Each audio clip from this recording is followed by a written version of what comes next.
ओम शांति। आज 18 सितंबर 2025। आज के ईश्वरीय महावाक्यों में हमारे परमपिता परमात्मा शिव कहते हैं, मीठे बच्चे, जब तुम फूल बनेंगे तब ये भारत कांटों के जंगल से संपूर्ण फूलों का बगीचा बनेगा। जब तुम फूल बनेंगे तब ये भारत कांटों के जंगल से संपूर्ण फूलों का बगीचा बनेगा। बाबा आया है तुम्हें फूल बनाने। प्रश्न, मंदिर लायक बनने के लिए किन बातों पर विशेष ध्यान देना है? उत्तर है, मंदिर लायक बनना है तो चलन पर विशेष ध्यान दो। चलन बहुत मीठी और रॉयल होनी चाहिए। इतना मीठापन हो जो दूसरों को उसकी महसूसता आए। अनेकों को बाप का परिचय दो। अपना कल्याण करने के लिए अच्छी रीति पुरुषार्थ कर सर्विस पर लगे रहो। गीत, बदल जाए दुनिया न बदलेंगे हम। ओम शांति। रूहानी बच्चे जानते हैं कि बाप ब्रह्मा द्वारा समझा रहे हैं, ब्रह्मा के रथ द्वारा ही समझाते रहते हैं। हम ये प्रतिज्ञा करते हैं कि श्रीमत पर हम इस भारत की भूमि को पतित से पावन बनाएंगे। भारत खास और दुनिया आम, सबको हम पतित से पावन बनने का रास्ता बताते हैं। इतने ख्यालात हर एक को अपनी बुद्धि में रखना है। बाप कहते हैं, ड्रामानुसार जब तुम फूल बन जाएंगे और जब समय आ जाएगा तो संपूर्ण बगीचा बन जाएगा। बागवान भी निराकार को कहा जाता है, माली भी निराकार को कहा जाता है, साकार को नहीं। माली भी आत्मा है, ना कि शरीर। बागवान भी आत्मा है। बाप समझाएंगे तो जरूर शरीर द्वारा ना। शरीर के साथ ही उनको माली बागवान कहा जाता है, जो इस विश्व को फूलों का बगीचा बनाते हैं। बगीचा था जहाँ ये देवताएं रहते थे, वहाँ कोई दुख नहीं था। यहाँ इस कांटों के जंगल में तो दुख है। रावण का राज्य है, कांटों का जंगल है। फर्श से कोई फूल नहीं बनते। देवताओं के आगे जाकर गाते भी हैं कि हम जन्म जन्मांतर के पापी हैं, अजामिल हैं। ऐसी प्रार्थना करते हैं, अब आकर हमको पुण्य आत्मा बनाओ। समझते हैं अभी हम पाप आत्मा हैं। कोई समय पुण्य आत्मा थे। अभी इस दुनिया में पुण्य आत्माओं के सिर्फ चित्र हैं, राजधानी के हर्ष के चित्र हैं, और उन्हों को ऐसा बनाने वाला निराकार शिव है। उनका चित्र है बस, और कोई चित्र है नहीं। इसमें भी शिव का तो बड़ा लिंग बना देते हैं। कहते भी हैं कि आत्मा स्टार मिसल है, तो जरूर बाप भी ऐसा होगा ना, परंतु उनकी पूरी पहचान नहीं है। इन लक्ष्मी नारायण का विश्व में राज्य था। इनके लिए कहाँ भी कोई ग्लानि की बात नहीं लिखते। बाकी श्री कृष्ण को कब द्वापर में कब कहाँ ले जाते हैं। लक्ष्मी नारायण के लिए सब कहेंगे स्वर्ग के मालिक थे। ये है तुम्हारी एम ऑब्जेक्ट। राधे कृष्ण कौन है? मनुष्य बेचारे एकदम मूंझे हुए हैं, कुछ नहीं समझते। जो बाप द्वारा समझाते हैं वह समझाने लायक भी बनते हैं, नहीं तो लायक बन नहीं सकते। देवी गुण धारण कर नहीं सकते, भले कितना भी समझाओ, परंतु ड्रामानुसार ऐसा होना ही है। तुम अभी खुद समझते हो, हम सब बच्चे बाप की श्रीमत पर भारत की रूहानी सर्विस करते हैं। अपने ही तन मन धन से प्रदर्शनी अथवा म्यूजियम आदि में पूछते हैं, तुम भारत की क्या सेवा करते हो? तुम जानते हो हम भारत की बहुत अच्छी सेवा करते हैं। जंगल से बगीचा बना रहे हैं। सतयुग है गार्डन, ये है कांटों का जंगल। एक दो को दुख देते रहते हैं, ये तुम अच्छी रीति समझा सकते हो। लक्ष्मी नारायण का चित्र भी बहुत अच्छा बनाना चाहिए।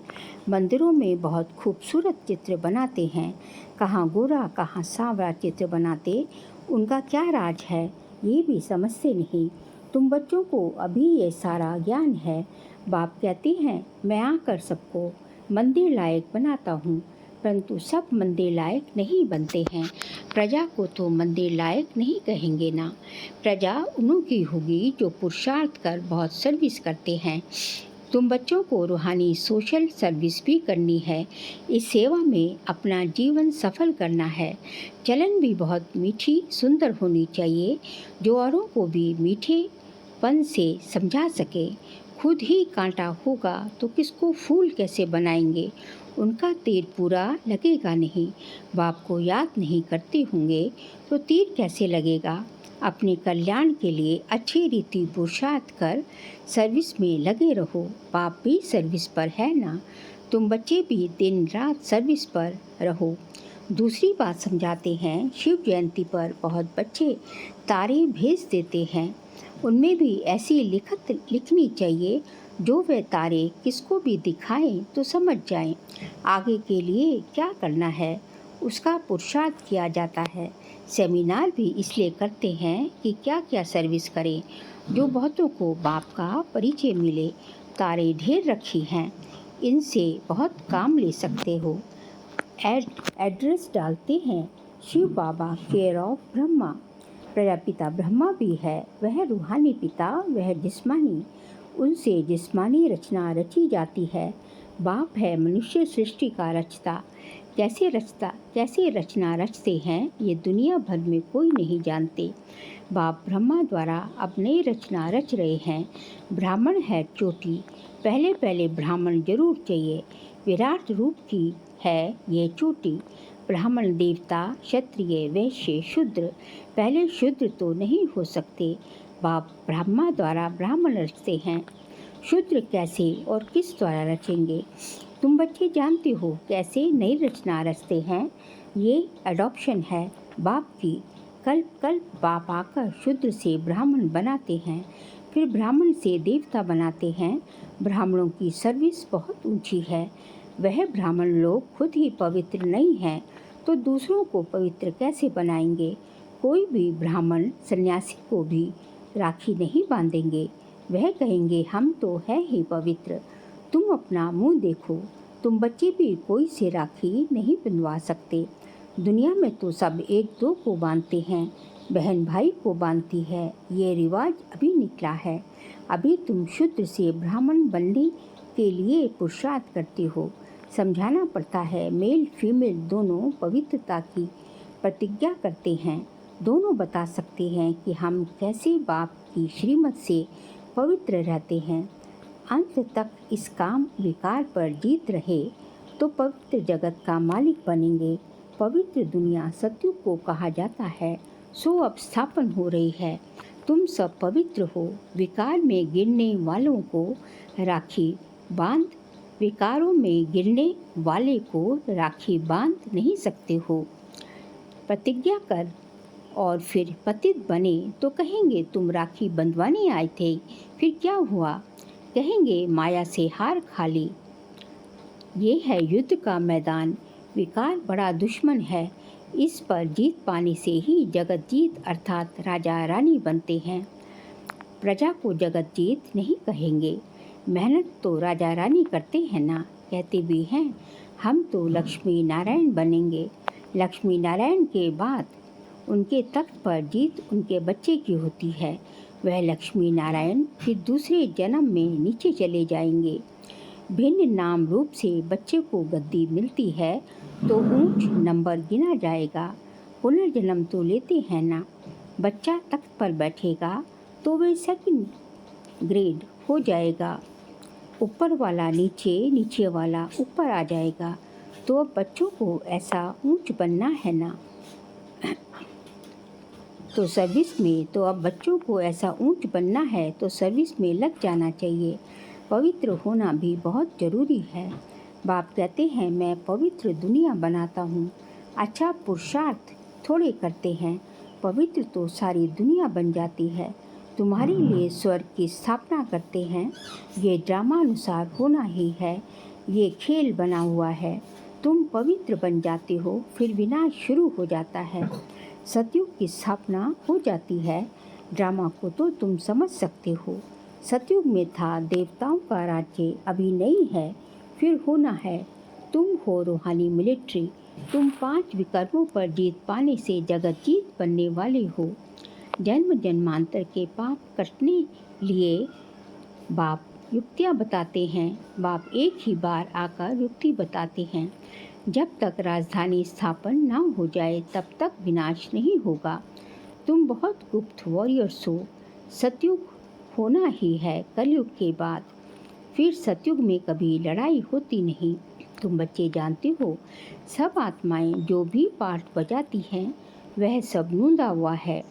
जैसे कठपुतलियाँ होती हैं ना, ऐसे नाचती रहती हैं।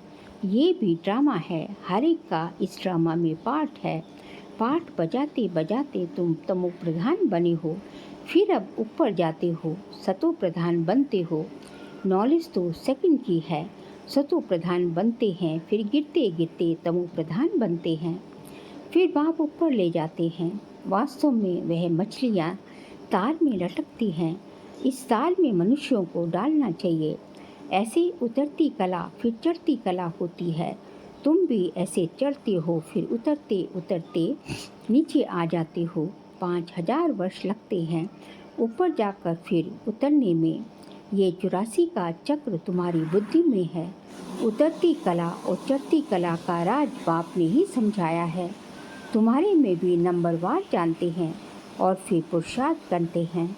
जो बाप को याद करते हैं वह जल्दी ऊपर जाते हैं। ये प्रवृत्ति मार्ग है। जैसे जोड़ी को दौड़ाते हैं तो जोड़ी का एक एक पाँव बांधते हैं, फिर दौड़ते हैं। ये भी तुम्हारी दौड़ी है ना। कोई की प्रैक्टिस नहीं होती है तो गिर पड़ते हैं। इसमें भी ऐसे होता है, एक आगे बढ़ता तो दूसरा रोक लेता है। कहाँ दोनों गिर पड़ते हैं। बाबा वंडर खाते हैं, बूढ़ों को भी काम की आग लगती है तो वह भी गिर पड़ते हैं। ऐसे थोड़ी ही उसने गिराया। गिरना ना गिरना अपने हाथ में है। कोई धक्का थोड़ी ही देता है। हम गिरे क्यों? कुछ भी हो जाए हम गिरेंगे नहीं। गिरे तो खाना खराब, जोर से चमाट लगती है, फिर पछताते भी हैं।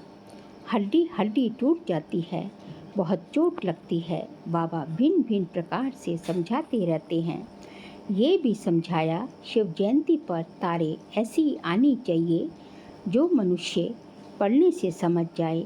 विचार सागर मंथन करने के लिए बाबा टाइम देते हैं।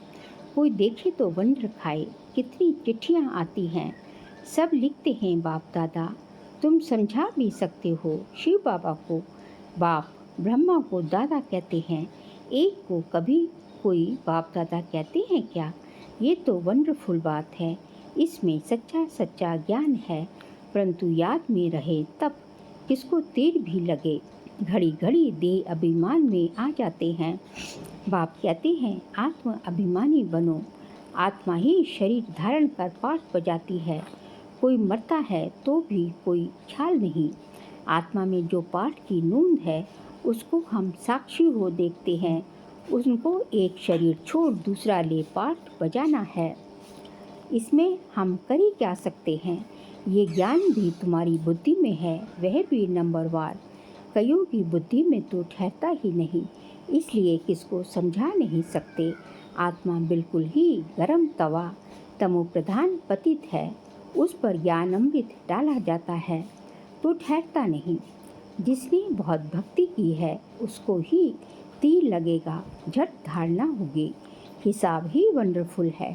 पहले नंबर में पावन, वही फिर पतित बनते हैं। ये भी कितनी समझने की बातें होती हैं। कोई की तकदीर में नहीं है तो पढ़ाई को छोड़ देते हैं। अगर छोटेपन में ही नॉलेज में लग जाएं तो धारणा होती जाएगी। समझेंगे इसने बहुत भक्ति की हुई है, बहुत होशियार हो जाए। क्योंकि ऑर्गन्स बड़े होने से फिर समझ भी ज़्यादा आती है। जिस्मानी और रूहानी दोनों तरफ अटेंशन देने से फिर वह असर निकल जाता है। ये है ईश्वरीय पढ़ाई। फर्क है ना, परंतु जब वह लगन भी लगे ना। अच्छा, मीठे मीठे सिकिले दे बच्चों प्रति माता पिता बाप दादा का याद प्यार और गुड मॉर्निंग। रूहानी बाप की रूहानी बच्चों को नमस्ते। हम रूहानी बच्चों की रूहानी बाप दादा को नमस्ते नमस्ते, गुड मॉर्निंग। शुक्रिया बाबा, शुक्रिया। सार के लिए पॉइंट्स है। रूहानी मिलिट्री बन 5 विकारों पर जीत पानी है। पवित्र जरूर बनना है। श्रीमत पर भारत को पावन बनाने की सेवा करनी है। सेकंड पॉइंट, इस बेहद नाटक में हर पाठ आत्म अभिमानी होकर बजाना है। कभी भी देह अभिमान में नहीं आना है। साक्षी होकर हर एक एक्टर का पार्ट देखना है। आज का बाबा का वरदान है, सदा खुशी व मौज की स्थिति में रहने वाले कंबाइंड स्वरूप के अनुभवी भव। सदा खुशी व मौज की स्थिति में रहने वाले कंबाइंड स्वरूप के अनुभवी भव। बाप दादा बच्चों को सदा कहते हैं, बच्चे बाप को हाथ में हाथ देकर चलो, अकेले नहीं चलो। अकेले चलने से कभी बोर हो जाएंगे, कभी किसकी नज़र भी पड़ सकती है, कभी किसकी नज़र भी पड़ जाएगी। बाप के साथ कंबाइंड हूँ, इस स्वरूप का अनुभव करते रहो तो कभी भी माया की नज़र नहीं पड़ेगी। और साथ का अनुभव होने के कारण खुशी से मौज में खाते चलते मौज में मौज मनाते रहेंगे। धोखा व दुख देने वाले संबंधों में फंसने से भी बच जाएंगे। धोखा व दुख देने वाले संबंधों में फंसने से भी बच जाएंगे। स्लोगन है, योग रूपी कवच पहन कर रखो तो माया रूपी दुश्मन का वार नहीं लगेगा। योग रूपी कवच पहन कर रखो तो माया रूपी दुश्मन का वार नहीं लगेगा। बाबा कहते हैं कि योग जो है आप ब्राह्मणों का, आप आत्माओं का क्या है, सुरक्षा कवच है। जैसे आजकल बुलेट प्रूफ जो है सब जैकेट चली हुई है, बुलेट प्रूफ कार चली हुई है, इसी तरह जो हम ब्राह्मणों का, हम आत्माओं का जो है योग जो है सुरक्षा कवच है। इसको पहन के रखेंगे, मतलब यदि निरंतर बाबा की याद रहेगी, बाबा से तार जुड़ी रहेगी, तो जो माया है, जो माया रूपी जो दुश्मन है, वो कभी भी आपके ऊपर वार नहीं कर सकेगी। माया से बचे रहेंगे। जब कब बचे रहेंगे? जब बाबा का, भगवान का बच्चा बन के रहेंगे तो माया से बचे रहेंगे। फिर सितंबर मास का अव्यक्त इशारे का सब्जेक्ट है, अब लगन की अग्नि को प्रज्वलित कर योग को ज्वाला रूप बनाओ।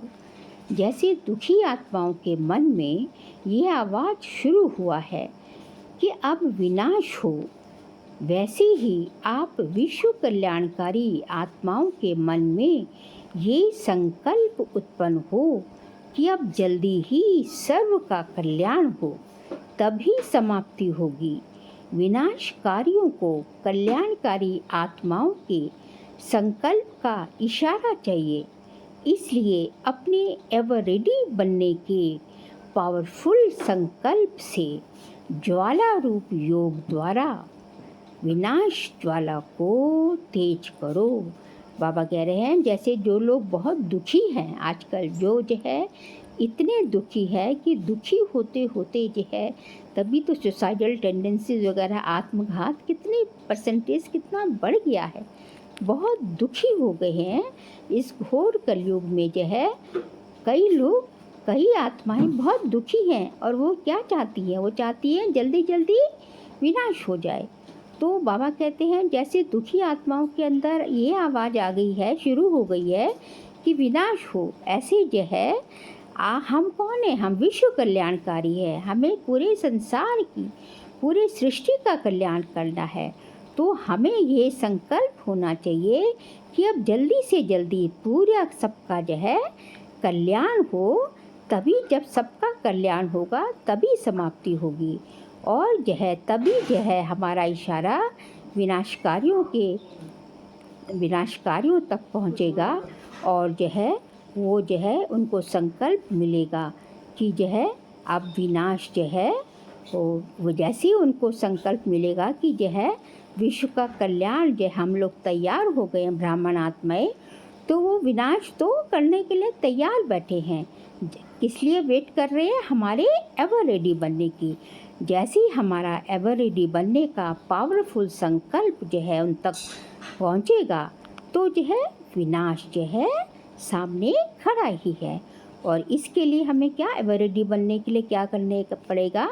हमें अपने जो है योग को ज्वाला रूप जो है बनाना पड़ेगा, पावरफुल शक्तिशाली संकल्पों के द्वारा योग को जो है, योग की ज्वाला को जो है बहुत ही जो है प्रज्वलित करना पड़ेगा, ज्वाला रूप जो है उसको देना पड़ेगा।